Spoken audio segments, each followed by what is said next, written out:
କାହିଁକି ହଠାତ୍ ଜଳିଗଲା ଗାଡ଼ି ଏମିତି ଯେଉଁ ବହୁ ସମୟରେ ଆସେ ସୂଚନା ଯେ ଗାଡ଼ିଟି ଥୁଆ ହେଇଥିଲା ବା ଯାଉଥିଲା ସେ ସମୟରେ ଜଳିଗଲା।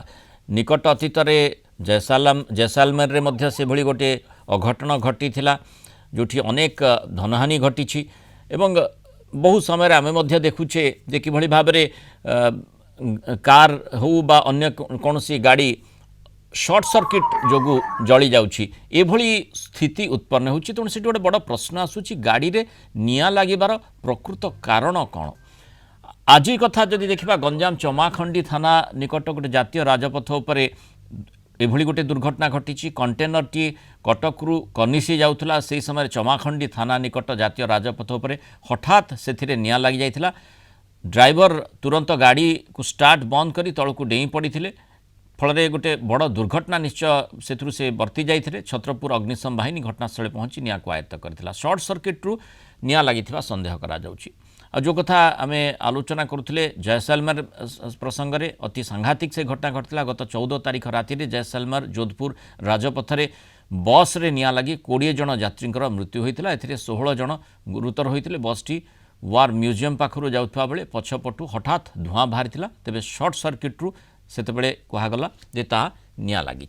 साधारण भाव में गोटे गाड़ी रे शॉर्ट सर्किट कहीं हुए ये प्रश्नटी आसीबो। कारण बहु समय देखा जाए जे एभली अघटनरू अनेक धन जीवन जाउछि। सेठी सतर्कता जने नहीं पारिबो ना नहीं, सतर्क रही पारिबो ना नहीं, कौन सी भूल चूक सेठी रही जाउछि कि से संपर्क में आम आलोचना करबा। आम सहित किट मेकानिकल इंजीनियरिंग विभाग डीन प्रोफेसर पूर्णचंद्र मिश्र आम सहित जोड़ी होती। प्रोफेसर मिश्र स्वागत करिबा आलोचना को। ये जो गाड़ी जो हठात जली जाउछि ता पछरे कारण केवल ई माने जो टेक्निकल फॉल्ट बोली कहा जाए निर्दिष्ट भाव में शॉर्ट सर्किट बोली कहा जीवो कि ना कारण कौन है पारे। आगे नमस्कार। एक्चुअली हाँ एटा तो टेक्निकल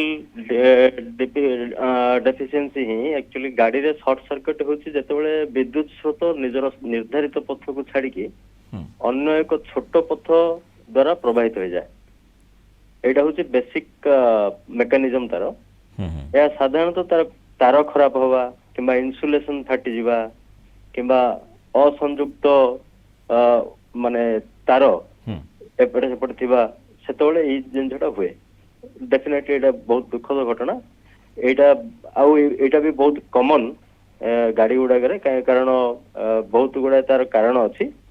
एक्चुअली कारण भितर जदि आप देखिए आजिका जो घटना आप कहते तो बेसिकली तार वो इन्सुलेशन जदि खराब थी सेटा भी कारण हो पारे।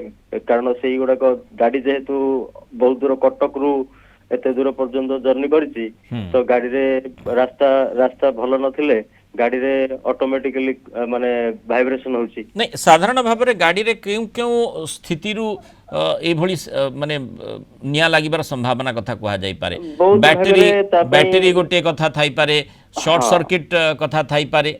निहाती मेनली एक्चुअली बहुत गुड़ा इक्विपमेंट जो गुड़ा कि मेंटेनेंस न थाए जेमती उपकरण भितर आपण देखिबे जदी खराब अल्टरनेटर हो कि स्टार्टर हो इवन रिले हमर जो रिले यूज होची इवन सेंसर गुड़ा को अच्छी बहुत। तो से सेंसर गुड़ा जदी टाइम टू टाइम अपडेट न करा हुए मेंटेनेंस न करा हुए ता भितर डायरेक्ट शॉर्ट सर्किट होवार चांसेस भी अच्छी।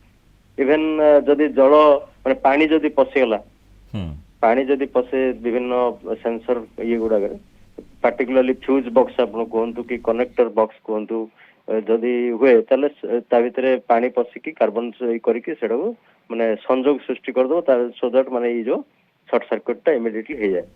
अति भारी लोड जदि नहीं थे धरतु मूल सर्किट रेटिंग थारू जदि अधिक लोड देले तार गुड़ाक गरम होगी इन्सुलेशन टा तार बाहर जाए आ से शॉर्ट सर्किट हो जाए। जो जैसलमेर रे जो घटना घटी थिला जो थरे माने 20 जनकर प्राणहानि होईछि सेतोले वर्षा दिन भी थिला। सेठू सेही पार्ट रे देखाइथिला सेही बस रे से माने मेंटेनेंस करनथिले बहुत दिन धरि। अच्छा मेंटेनेंस करनथिले सेटा इवन माने मु जा मो पाखरे जति नॉलेज अछि से जो बैटरी रु ही प्रॉब्लम हेतिला तांगर लूज किंबा जर्जरित माने पर्टिकुलरली ଖରାପ ହେଇଯାଇଥିଲା ବ୍ୟାଟେରୀର ଯୋଉ ଚ୍ୟାନେଲଟା ଅଛି ସେ ଚ୍ୟାନେଲଟା ଖରାପ ଥିଲା ଯୋଉ ଦ୍ୱାରା କି ବ୍ୟାଟେରୀ ଲିକେଜ ଥିଲା। ଓକେ ଏଠି ତାହେଲେ ସତର୍କତା ଜଣେ କେମିତି ନେଇପାରିବ କାରଣ ଇଏ ବଡ଼ ଗାଡ଼ି ହଉ ବା ଛୋଟ ଗାଡ଼ି ହଉ ବହୁ ସମୟରେ ଏଭଳି ସ୍ଥିତି ଦେଖାଯାଉଛି ସତର୍କ କେମିତି ଜଣେ ହେଇପାରିବ? ନିଶ୍ଚିତ ଭାବରେ ଆକ୍ଚୁଆଲି ଏଇ ଯୋଉ ସର୍ଟ ସର୍କିଟ ହବା ପୂର୍ବରୁ କିଛିଟା ଇଣ୍ଡିକେସନ ଜେନେରାଲି ମିଳେ।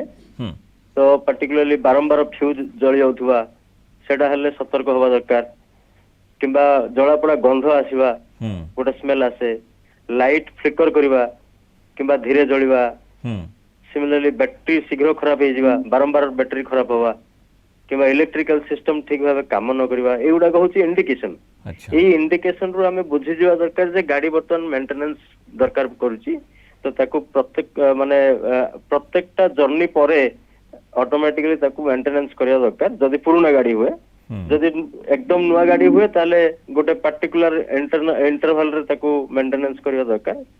ପାର୍ଟିକୁଲାରଲି କିଛିଟା ମେଣ୍ଟେନାନ୍ସ ସେଡ୍ୟୁଲ ଅଛି ଯେମିତି ଆପଣ କହୁଛନ୍ତି ଠିକ ତାର ଆଉ ଇନ୍ସୁଲେସନ ବ୍ୟବହାର କରିବା।